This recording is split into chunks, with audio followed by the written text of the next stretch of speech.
قال طلعت، قال ايه؟ قال غرزت، قال لا، قال اجل ما طلعت. فهي حالات الطلع طال عمرك بالتغريز. واللي ما يعرف يسوق بالنفود ومعه جيب ينثبر عند اهله، لا يقوم يسنسع يمين ويسار. لا هو دق علي، دق عليك، رديت ولا ما رديت؟ وانت هذي دق بطن ودق بطن. ايه انت اما بع الجيب ولا طال عمرك حط عليه اللي جار. ايه نسيت اقوله. وش بعد؟ شفت العزبه؟ ايه لا يكون يوم طلعت توطيته.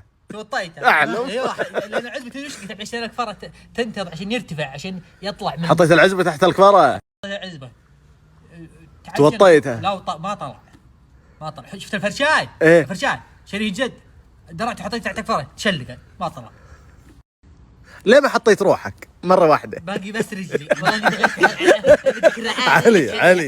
علي إذا ما تعرف تسوق خله. أعرف أسوق.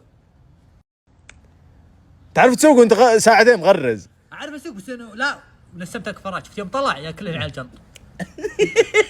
يا ما شاء الله. ما شاء الله. شكلك تأثرت بالنفود ولبست نفس لون النفود الظاهر.